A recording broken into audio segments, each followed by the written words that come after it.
The phone buzzed in Betha's pocket. Unknown number. She pulled it out with shaking hands.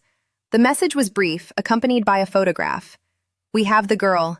You have 24 hours to convince Kang Jae-rin to surrender himself and transfer all his assets to Park Sung-min. Comply, and she lives. Refuse, and we mail her back to you in pieces. Clock starts now. D." The photograph showed Jia, bound and gagged, terror in her eyes, very much alive but very much in danger. And in the corner of the image, barely visible but unmistakable, a hand holding that same lighter Do-hyun had threatened them with before. Still unlit, but ready. Always ready. Betha stared at the screen until the image burned into her retinas, until she couldn't see anything else. 24 hours. One day to save Jia or lose her forever. One day to decide how much one girl's life was worth, measured against an entire criminal empire. The safe house smelled like disinfectant and fear. She could still smell it on her clothes, mixing with the panic sweat that had soaked through her shirt when Jae-rin's phone rang, when his face drained of color, when he said those 3 words that shattered everything. They took her. Her hands had been wrapped around cheap tea in a cup that rattled against the saucer. Jia had been curled against her side just hours before, finally asleep after crying herself into exhaustion, her face puffy and tear-stained and so young, so devastatingly young. The girl's warmth had been real, her trust had been real, and Betha had promised, without saying the words but promising all the same, that she'd keep her safe. Now Jia was gone, taken, because Betha had walked right into a trap disguised as hope. The betrayal hit like a physical blow, stealing the air from her lungs. Miran.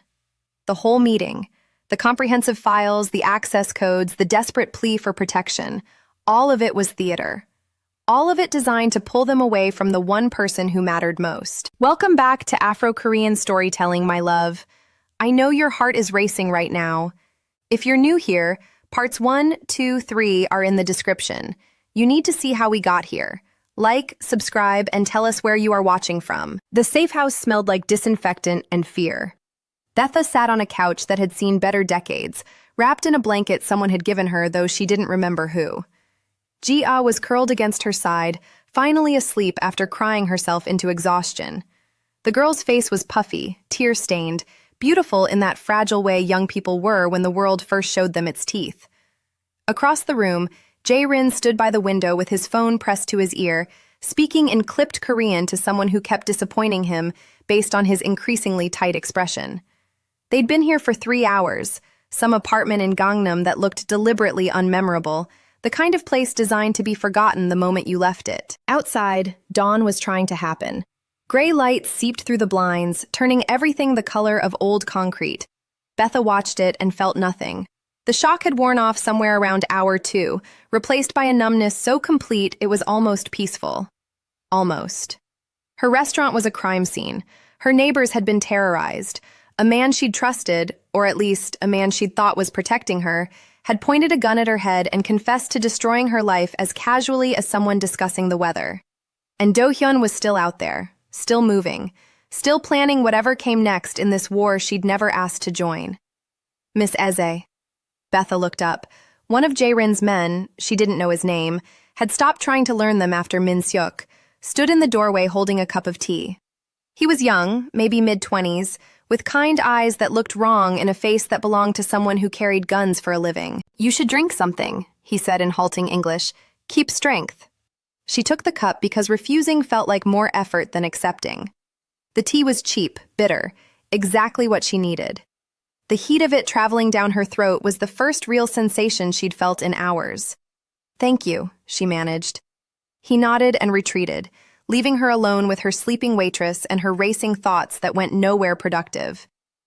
Jae-rin ended his call and crossed the room, settling into the chair across from her with the careful movements of someone whose body was reminding him he'd been awake for 26 hours straight. "The police have the video evidence," he said. "Min Seok's confession, Do-hyun's admissions, all of it. My lawyers are coordinating with the prosecutor's office to ensure they understand you're a victim, not a suspect." Will it work? Eventually. Korean bureaucracy moves slowly, but it does move. By tomorrow afternoon, you should be officially cleared of all charges related to the warehouse explosion. And Do-hyun? Jae-rin's expression darkened. Gone. He had escape routes planned, obviously. Multiple safe houses we didn't know about, resources we couldn't track. Min-suk made sure of that. The name came out like poison. My people are searching, but Seoul is a big city with many places to hide when you have money and motivation. Betha sipped her tea and tried to care about any of this. Failed. What about Park Sung-min? He's the one backing all of this. Why not go after him directly? Because Park Sung-min is protected by layers of legitimacy. Real estate holdings, political connections, charitable foundations. He's spent decades building a public image that makes him untouchable through conventional means. Going after him requires evidence so overwhelming that even his connections can't save him. Evidence we don't have yet. So we just wait while he plans his next move? We gather information. We find his weaknesses. We turn his people against him the way he turned mine. Jae-rin leaned forward, elbows on his knees. Miss Ise, Betha, I know you're exhausted. I know this isn't the outcome you wanted. But we're still alive, and your neighbors are safe. That counts for something, does it? The question came out sharper than intended.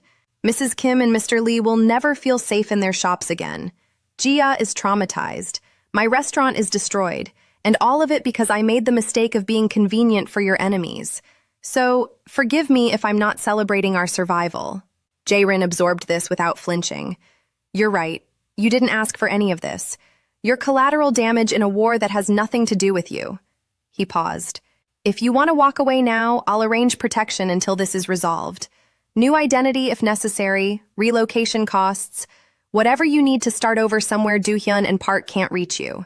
Betha looked at him, at the genuine offer in his eyes, and felt something twist in her chest. He was giving her an out, a clean escape from the nightmare her life had become. And a year ago, maybe even a week ago, she would have taken it. Would have run back to Nigeria or disappeared into some other city where nobody knew her name and nobody cared about Korean syndicate wars. But, no, she heard herself say, I'm not running. Betha, they destroyed my restaurant, terrorized people I care about, used me like I was nothing, like I was just some disposable piece in their game. Her hands tightened around the teacup. I want them to pay for that, all of them. Do-hyun, Park Sung-min, every person who thought a foreign woman with a small restaurant would be easy to break. I want them to regret choosing me. Jae-rin studied her for a long moment, and something like respect flickered in his expression. Revenge is expensive. It costs more than money. I know, I don't care. It might cost your restaurant, your visa, your entire life here. They already took those things. I'm just deciding whether to let them keep them. The silence between them felt heavy with significance, with a decision being made that would shape everything that came after. Jae-rin nodded slowly. Then we proceed together, he said. But from now on, you follow my instructions completely. No improvisation, no risks I don't approve. Can you agree to that? As long as your instructions don't include hide and wait while men handle things. They won't. I've learned enough about you to know that wouldn't work anyway. He stood, moving back toward the window. Get some rest. In a few hours, we're meeting with someone who might have information about Park Sung-min's operations. Someone who's been inside his organization and wants out. Who? A woman named Song Mi-ran. She's been Park's personal assistant for 6 years. According to my sources, she's recently decided that loyalty to a man like Park isn't worth what it's costing her conscience. Jae-rin glanced back at her. She reached out to me 2 days ago, offering to trade information for protection. I was skeptical, thought it might be a trap. But after tonight, after Min-seok, I'm willing to take the risk. What if it is a trap? Then we spring it carefully. But Mi-ran has provided preliminary information that checks out. Details about Park's finances, his connections to city officials, his plans for acquiring my territories. She knows things she shouldn't unless she's genuinely been inside his operation. Betha absorbed this. A potential ally, or another betrayal waiting to happen. At this point, did it even matter? They had to take risks if they wanted to win, and careful calculation had gotten them a traitor in their midst anyway. What time? She asked. Noon. Neutral location. She's scared enough that she insisted on public space. A cafe in Itaewon, lots of foreigners and tourists. Hard for Park's people to operate without being noticed. And you trust her? I don't trust anyone anymore, but I'll use her information if it's valuable. Jae-rin's voice was hard. After Min-seok, trust is a luxury I can't afford. Betha understood that completely. Then we meet her at noon. You should rest until then. Should, won't. She looked down at Jia, still sleeping against her shoulder. Someone needs to watch her. Make sure she's okay when she wakes up. My people can... Your people included a traitor 4 hours ago. Forgive me if I'd rather handle this myself. The words landed like a slap, and Betha immediately regretted them. Jae-rin's expression closed off, professional distance slamming back into place. Of course, he said stiffly. I'll be in the next room if you need anything. He left before she could apologize, though she wasn't entirely sure she wanted to. The anger felt good, felt cleaner than the numbness.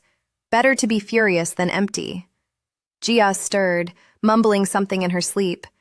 Betha adjusted the blanket around her and tried not to think about how young the girl was, how unfair it was that she'd been dragged into this. How many other innocent people were going to get hurt before this war finally ended? The hours crawled toward noon. Jia woke around 9, disoriented and frightened until she saw Betha. They ate breakfast that tasted like cardboard. Instant ramyeon someone heated up, stale rice crackers, coffee that had been sitting too long. Neither of them talked much. What was there to say that wouldn't just make things worse? At 11:30, Jae-rin reappeared with clothes for both of them. Nothing fancy, just clean jeans and sweaters that fit well enough. Betha wondered where he'd gotten them, decided she didn't want to know. One more small mystery in a situation made entirely of secrets. They left Jia with 2 bodyguards Jae-rin swore were vetted beyond suspicion, though Betha noticed he didn't mention Min-seok had been vetted too once upon a time. The girl didn't want them to go, clung to Betha's arm until Jae-rin gently explained this was necessary. This was how they stayed safe. Lies. Or maybe truth. Betha couldn't tell anymore. The cafe in Itaewon was exactly what Jae-rin had described. Bright, crowded, full of English conversations and K-pop playing just slightly too loud. Betha had been here once before, back when she'd first arrived in Seoul and still thought foreignness was something to embrace rather than overcome. The coffee had been overpriced and mediocre. She doubted it had improved. Song Mi-ran sat in the back corner, exactly where Jae-rin said she'd be. Mid-30s, professional clothes, hair pulled back in a tight bun that looked painful. She had the kind of face that was beautiful until you looked closely and realized it was mostly exhaustion held together by expensive makeup. She stood when they approached, her hands shaking slightly as she bowed. Mr. Kang, she said in Korean, then, glancing at Betha, Miss Eze, I've heard about what happened. I'm sorry. Let's skip the pleasantries, Jae-rin said, settling into the seat across from her. Betha took the chair beside him, positioned so she could see both Mi-ran and the cafe entrance. Paranoia, maybe, but earned paranoia. You said you had information about Park Sung-min's operations. Mi-ran nodded, pulling out a tablet from her bag. Her fingers flew across the screen, pulling up documents, spreadsheets, photographs. Park has been planning this takeover for 18 months. Not just your territories, Mr. Kang. He wants to consolidate power across Seoul's entire underground economy. Real estate as the legitimate front, organized crime providing the actual profit. I already know his ambitions. Tell me something useful. He has files on everyone. Every city official he's bribed, every business owner he's coerced, every competitor he's planning to eliminate, including you. She turned the tablet to face them. These are the locations where he stores backup copies of his records, digital and physical. If you could access even one of these locations, you'd have enough evidence to destroy him legally. Betha leaned forward, studying the screen. Addresses in neighborhoods she recognized, some in areas she didn't. Offices, storage facilities, private residences, a whole network of places where Park Sung-min kept his secrets. Why are you giving us this? She asked. What do you get out of betraying him? Mi-ran's hands tightened on the tablet. 6 years I've worked for him. 6 years of watching him ruin people, destroy families, treat human beings like game pieces. I told myself I was just doing my job, that I wasn't responsible for his decisions. But after what happened to that restaurant last night, after seeing those hostages on the news, her voice cracked. I can't anymore. I can't pretend I'm not complicit. Noble, Jae-rin said. his tone skeptical. But guilt doesn't usually overcome self-preservation. What's the real reason? Miran was quiet for a moment. Then, he has a file on me too. Evidence of things I've done for him, crimes I've helped cover up. He's been holding it over me for 2 years, making sure I stay loyal. But recently, I found out he's planning to eliminate me anyway. Too much liability, he said. Better to remove potential witnesses before they become problems. She looked directly at Jae-rin. So, yes, I'm betraying him, because he was going to kill me regardless. At least this way, I get to choose the terms of my exit. Honest, at least, Betha murmured. Honesty is all I have left. Miran slid the tablet across the table. Those locations, the access codes are in the files. Park rotates them weekly, but I have the current sequences. If you move quickly, within the next 48 hours, you can get what you need before he realizes I've turned. Jae-rin picked up the tablet, scrolling through the information with quick efficiency. Betha watched his expression, trying to read what he was thinking. Suspicion? Hope? The careful calculation of someone deciding whether to trust one more time? This is comprehensive, he admitted. Almost too comprehensive. How do I know this isn't Park's way of luring me into a trap? Feed me locations that are actually ambush sites. You don't, Miran said simply. You'll have to take the risk. But consider this. If Park wanted to ambush you, he wouldn't need my help. He knows where you live, where you work, where you hide. He could come for you any time. The only reason he hasn't is because he's still positioning himself, making sure when he moves it's overwhelming and final. And Do-hyun? Betha asked. Where is he? Miran's expression darkened. I don't know. Park compartmentalizes. I handle his legitimate business operations. Someone else handles the criminal side. But I know Do-hyun reports directly to Park now. And I know Park considers him useful but disposable, same as he considers everyone. Including you. Especially me. Jae-rin set the tablet down. What do you want in exchange? Protection? Money? New identity? All of it. I want to disappear. Completely. Somewhere Park Sung-min's reach doesn't extend, with enough money to start over. Miran's voice was steady now, the fear replaced by cold determination. I've spent 6 years building his empire. I think I've earned the right to escape it. Agreed. But you stay under my protection until we verify this information. If it checks out, you get what you asked for. If it's a trap, he left the threat hanging. It's not a trap, I swear it. They talked for another 20 minutes, Miran providing details about Park's security, his daily routines, the people he trusted most. Betha listened and tried to memorize it all, though her exhausted brain kept slipping, losing threads of conversation in the fog. Finally, Jae-rin stood. We'll be in touch. Don't contact Park, don't go home. My people will move you to a secure location tonight. Miran nodded, relief and terror mixing on her face in equal measure. Thank you. And Mr. Kang? Whatever happens, don't underestimate Park. He's survived this long because he's always 3 moves ahead. Always. They left her sitting in the cafe, surrounded by oblivious tourists and overpriced coffee, a woman who'd just burned down her entire life in hopes of escaping the ashes. Outside, Seoul was experiencing one of those perfect winter days, cold and clear, sunlight making the city look almost clean. Betha breathed deep and tried to remember when she'd last felt safe walking these streets. Couldn't. What do you think? She asked Jae-rin as they walked toward the car. I think she's telling the truth, or at least the truth as she understands it. Whether Park has fed her false information knowing she'd eventually turn, that's the question. So we verify before we act. Carefully, thoroughly, and quickly before Park realizes she's gone.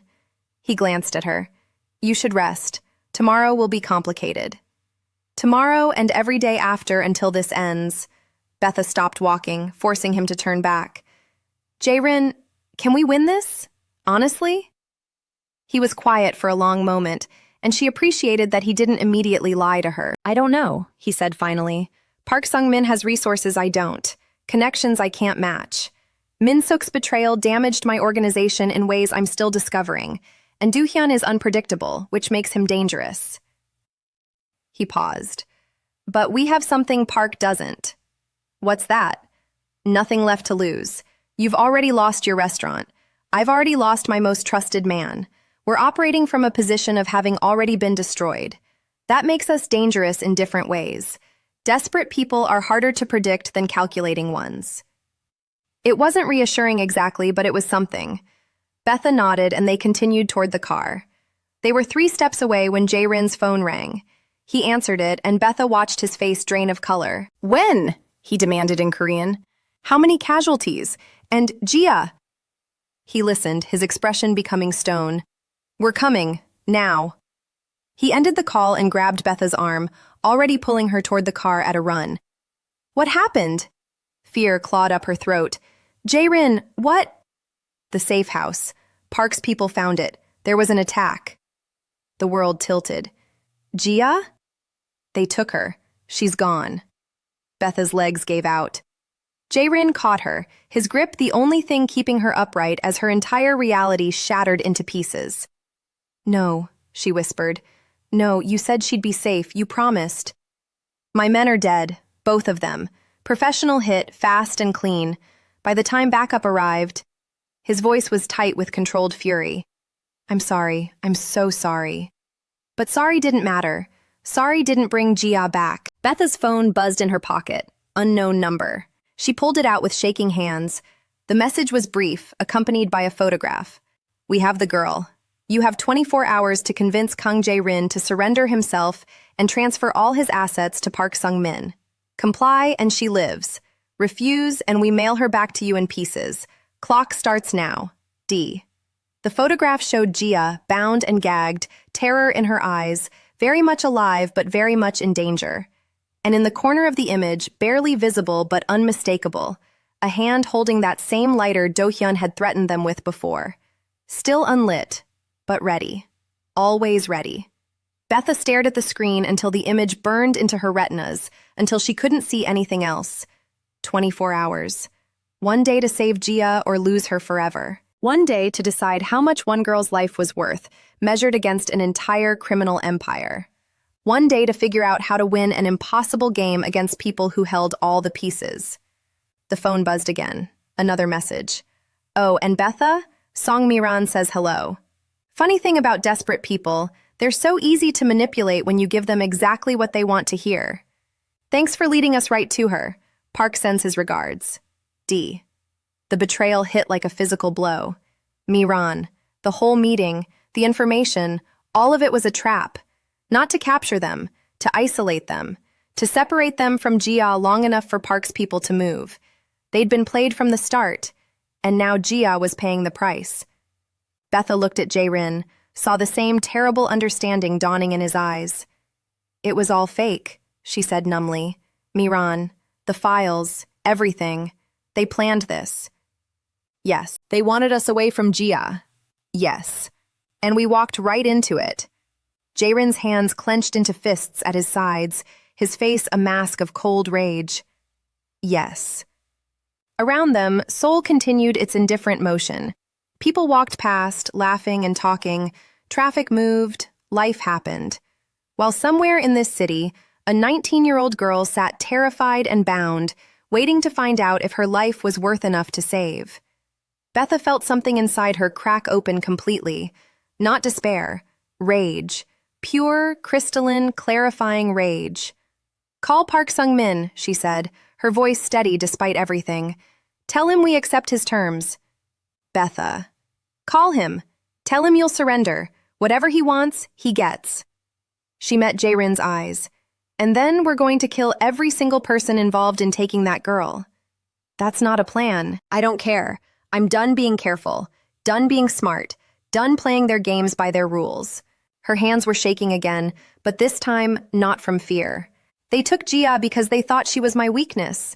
They're right. She is. But they made a mistake thinking that makes me weaker." "What does it make you?" Betha smiled, and it felt wrong on her face, sharp and terrible and completely sincere. Willing to burn their entire world down to get her back. Above them, the Seoul sky pressed down, iron gray and unforgiving, and somewhere in the distance, a clock was ticking. 24 hours. The game had changed. Now it was just a question of who would break first. The rain started at midnight, turning Seoul into a city of ghosts and reflections. Betha stood in the bathroom of yet another safe house. This one smaller, grimier, the kind of place that asked no questions because it didn't want answers. She stared at her reflection in the cracked mirror and barely recognized the woman looking back. Hollow eyes, sharp cheekbones that hadn't been there a week ago, hair she hadn't bothered to tie back, hanging limp around her face like seaweed. She looked like someone who'd been drowning for days and finally stopped fighting. Good. Let them think she was broken. Let Do-hyun and Park Sung-min believe their trap had worked, that taking Jia had shattered her completely. People always underestimated the broken ones, forgot that broken things had sharp edges. Behind her, through the thin bathroom door, she could hear Jae-rin arguing with someone on the phone. His voice was low but intense, that particular quality of controlled fury that meant someone was about to have a very bad day. He'd been making calls for 6 hours straight, marshaling what remained of his resources, trying to locate where Park's people were holding Jia. So far, nothing. The girl had vanished into Seoul's endless sprawl like she'd never existed. 16 hours left on the deadline. Betha's phone sat on the sink's edge, dark and silent. No new messages from Do-hyun. No demands beyond the original ultimatum. Just silence, which somehow felt worse than threats. Silence meant they were confident, meant they believed they'd already won. She picked up the phone, opened her messages, stared at Jia's photograph for the 1,000th time. The terror in the girl's eyes, the tape across her mouth, the rope around her wrists that had already started leaving marks on her skin. 19 years old, barely more than a child, caught in a war she had no part in starting. Betha's hands tightened on the phone until the case creaked. A knock on the bathroom door. "Betha, we need to talk." She opened it to find Jae-rin standing there looking worse than she felt. His shirt was wrinkled, sleeves rolled up, revealing forearms marked with old scars she'd never noticed before. His hair was disheveled from running his hands through it too many times, but his eyes were sharp, focused, burning with the kind of determination that either saved people or destroyed them. "Any news?" she asked, though his expression had already given her the answer. "Park's gone to ground. All his usual locations are empty, his people scattered. He's operating from somewhere we haven't identified yet." Jae-rin moved past her into the main room, which contained a couch, a table, and weapons. So many weapons laid out like offerings to a violent god. "But I have people monitoring every CCTV camera in Seoul. If Jia is moved, we'll know." "That's not good enough. We have 16 hours. "I'm aware." He picked up one of the guns, checked the clip with practiced efficiency, set it back down. "My contact in the police department confirmed that Park has been planning this for months, not just taking my territory, destroying me completely, making an example so brutal that no one else will dare challenge him for the next decade. And Jia is just leverage to make you cooperate." "Yes. Will you?" Betha moved to the table, her eyes scanning the weapons. Guns, knives, things she didn't have names for but understood their purpose. Surrender everything to save her? Jae-bin was quiet for a long moment. "If I thought it would actually save her, yes, without hesitation.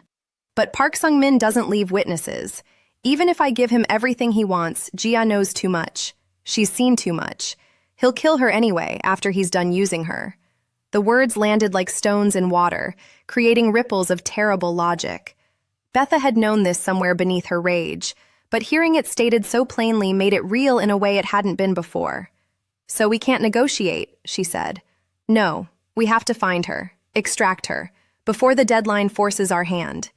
And if we can't find her in 16 hours, then we make Park think we're surrendering, set up a meeting, and kill everyone who shows up until someone tells us where she is." Jae-rin's voice was flat, matter of fact, the tone of someone describing a business transaction rather than mass murder. "I have 12 people I can still trust. Enough for an assault team if we know the target. Not enough for a prolonged war. Because of Min-suk. Because of Min-suk. His betrayal didn't just compromise one operation, it poisoned my entire organization.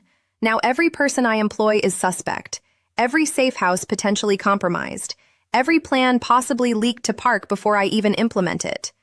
He slammed his fist on the table, making the weapons jump. 8 years. 8 years he was feeding Park information, undermining me from the inside, and I never saw it. What kind of leader doesn't notice his most trusted man turning traitor? The kind who trusted people, Betha said quietly. Which isn't a weakness, no matter how much it feels like one right now. Isn't it? Trust got us here. Trust got Gia kidnapped. Trust is the only reason we're still alive. She moved closer, forcing him to look at her. You trusted your instincts about me being framed. Trusted that working together was better than leaving me to the police. Trusted that I'd be useful rather than just another liability. That trust is why we're having this conversation instead of me sitting in a jail cell while Park destroys everything unopposed. Jae-rin studied her, something shifting in his expression. When did you become the optimistic one? I'm not optimistic. I'm furious. There's a difference. Betha picked up one of the smaller guns, feeling its weight. Can you teach me to use this? Betha, can you teach me to use this? She repeated, harder this time. Because when we find Gia, I'm not standing on the sidelines. I'm not waiting in the car while you handle the dangerous work. I'm going in with you, and I need to be able to protect myself and her when things get violent. Which they will. You're a chef, not a soldier. I'm a woman who's lost everything in the past week and has nothing left except the people I care about. That makes me dangerous in ways your soldiers aren't. She met his eyes. So teach me, please. For a moment, she thought he'd refuse, would insist on protecting her the way men always insisted on protecting women from the consequences of their own wars. But then he took the gun from her hands and began explaining.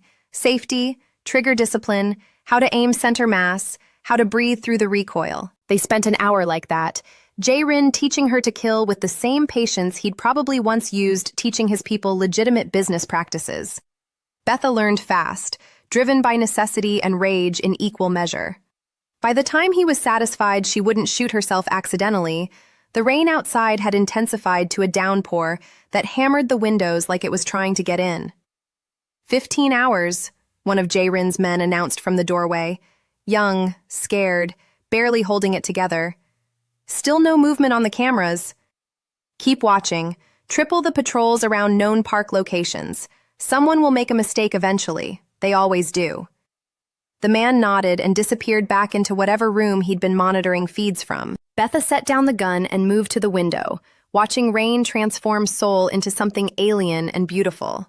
Out there somewhere, Gia was cold and terrified, and probably thinking no one was coming for her. The thought made Betha's chest physically ache. We should rest, Jae-rin said behind her. If we get a location, we'll need to move fast. Can't do that exhausted. I can't sleep. Neither can I. But we can at least sit down before we collapse. He was right, much as she hated admitting it. Betha moved to the couch and Jae-rin settled beside her, close enough that their shoulders touched. The proximity should have felt wrong. They barely knew each other beyond the crisis that had thrown them together. But instead, it felt necessary. Two people holding each other upright through sheer force of will. Tell me about her, Jae-rin said after a while. Gia, what's she like when she's not terrified? Betha smiled despite everything. Bright, too bright sometimes, like sunlight you can't look at directly.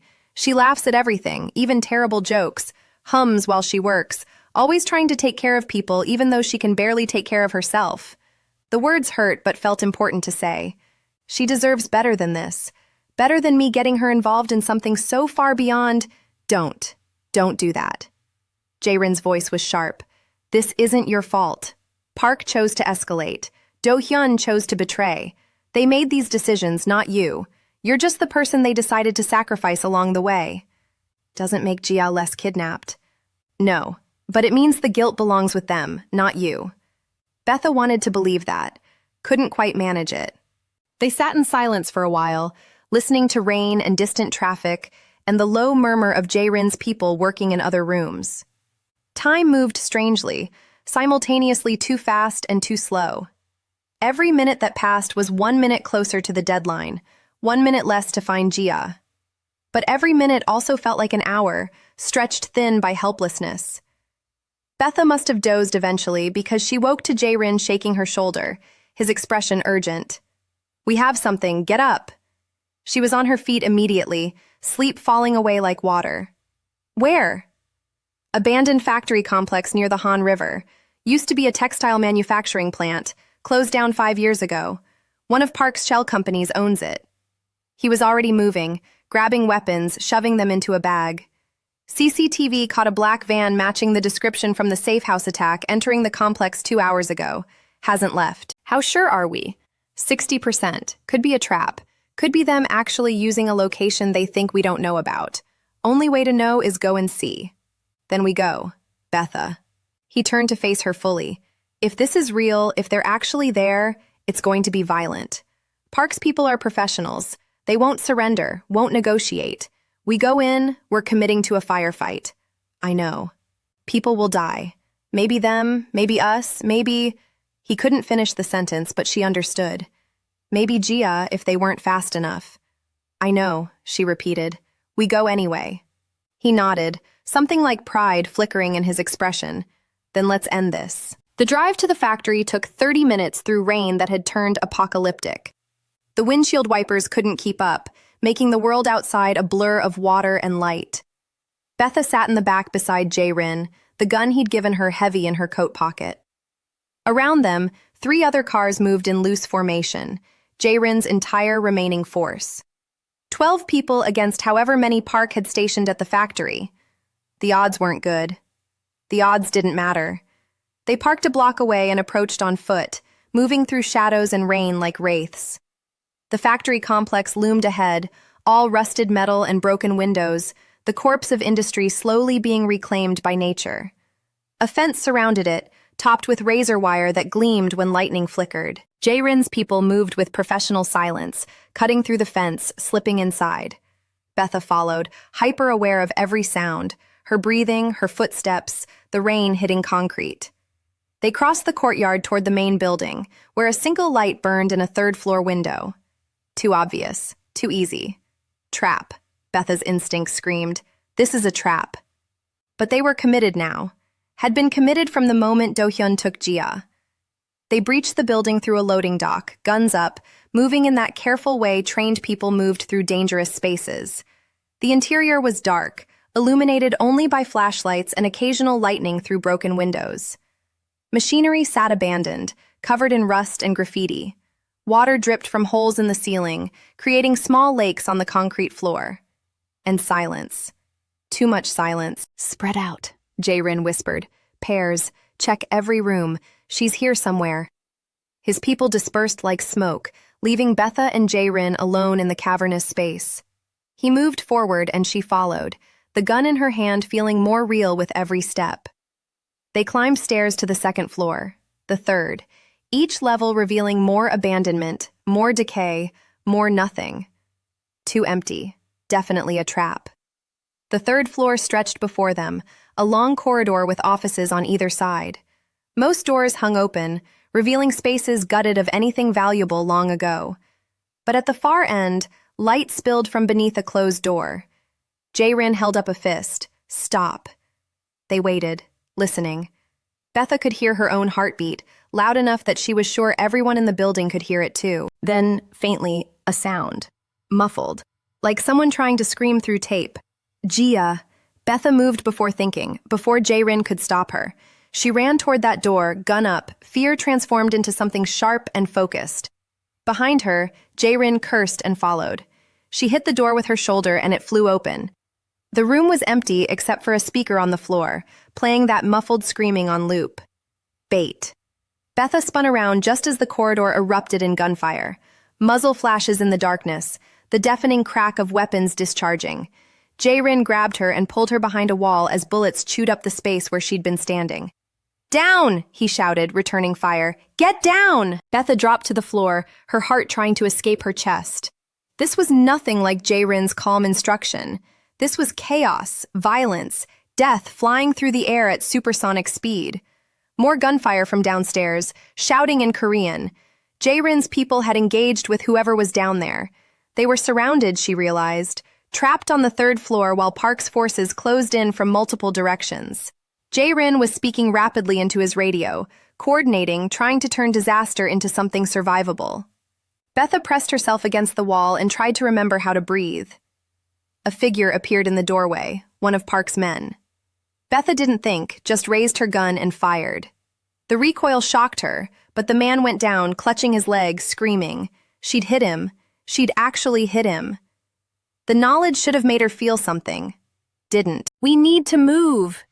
Jae-rin pulled her to her feet. "Backstairs, now!" They ran, keeping low, bullets tracking them. One of Jae-rin's people appeared from a side room, providing covering fire. Then another.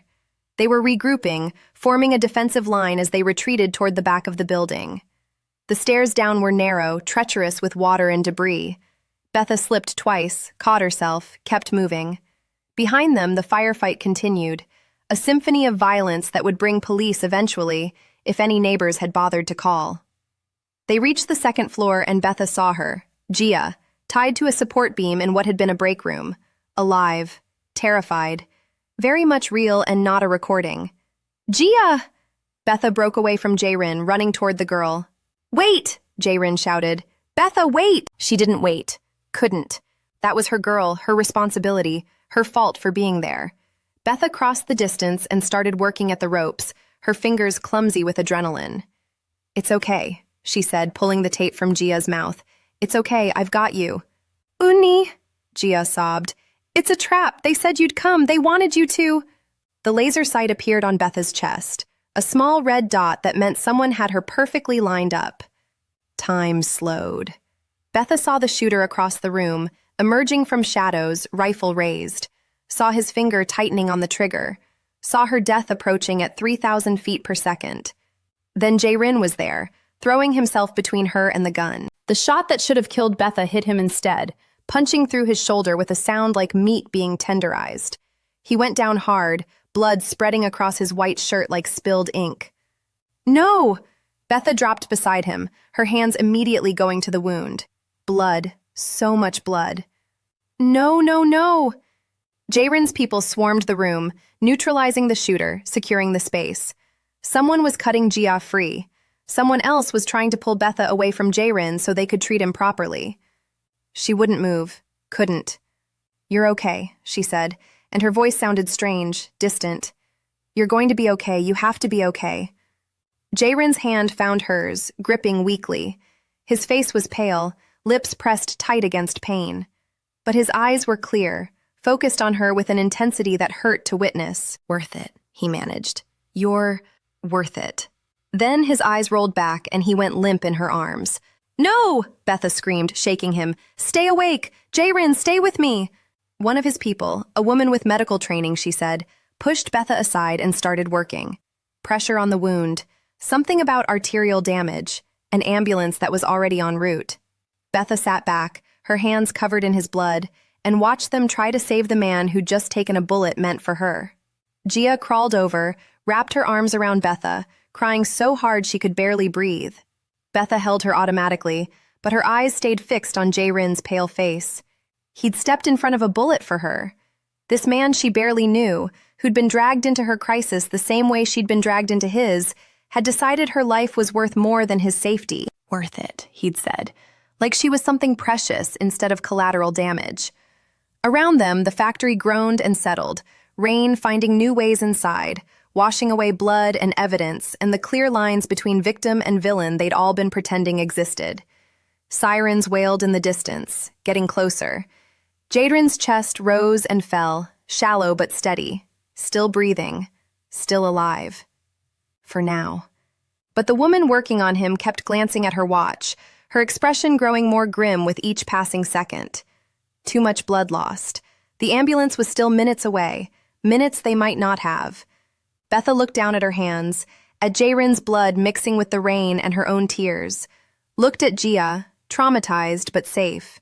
Looked at the chaos they'd survived and the chaos still coming. Do-hyun was still out there. Park Sung-min was still orchestrating from the shadows. The war wasn't over. They'd just survived one more battle. But Jae-rin might not survive the night. And if he died because he'd protected her, Betha didn't know how she'd carry that weight forward.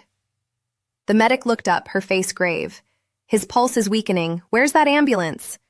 2 minutes, someone responded. 2 minutes that felt like forever. 2 minutes that might be too long. Betha took Jae-rin's hand again, squeezed it, willed him to feel it through whatever darkness he was falling into. "Don't you dare," she whispered. "Don't you dare die on me. Not after everything, not after... His fingers twitched in hers, just barely, but enough. Enough to give her hope, enough to keep her holding on. The sirens grew deafening as the ambulance pulled up outside. Paramedics rushed in with a stretcher, professional and efficient, taking over from Jae-rin's people. They worked fast, stabilizing, preparing to move him. "Are you family?" one of them asked Betha in Korean. She opened her mouth to say no, to explain their complicated relationship that didn't fit any normal category. "Yes," she said instead, "I'm family." Because in that moment, in the rain and blood and aftermath of violence, it felt true. They'd become something to each other, something that didn't have a name but mattered anyway. The paramedics loaded Jae-rin into the ambulance. Betha climbed in after him, refusing to be separated. Jia tried to follow, but one of Jae-rin's people, the kind woman who'd helped with the wound, gently stopped her. "We'll take care of her," the woman said. "You stay with him, make sure he fights." The ambulance doors closed. Through the rear window, Betha watched the factory recede, that place of abandonment and violence where everything had almost ended, where Jae-rin had proved that some people still believed in protecting others, even when it cost them everything. His eyes fluttered open briefly, unfocused, searching, found her face. "Jia," he whispered. "Safe, because of you. We're both safe because of you." He tried to smile, failed. His eyes closed again. The heart monitor beside him beeped steadily, not strong, but steady. Steady was enough. It had to be enough. Because if it wasn't, if after everything they'd survived, after all the betrayals and traps and impossible odds, Jae-rin died from saving her. Betha couldn't finish the thought. Wouldn't. She held his hand and watched the Seoul night blur past the ambulance windows and promised whatever gods might be listening that if Jae-rin survived this, she'd make sure Park Sung-min and Do-hyun paid for every drop of blood spilled tonight. Every single drop. The ambulance raced through rain toward the hospital, carrying a wounded man and a woman who just learned what it meant to have someone consider you worth dying for. And in the darkness behind them, in that factory by the river, Jae-rin's people were finding something the trap had left behind. A phone. Do-hyun's phone, dropped in the chaos, unlocked, full of messages, locations, plans, everything they needed to finally find Park Sung-min and end this war. But they didn't know that yet. Right now, all they knew was that their leader was dying, and the night was far from over. Part 5 drops soon, my love. Don't miss it. Like, subscribe, and comment where you're watching from. New here? Parts 1 to 3 are in the description.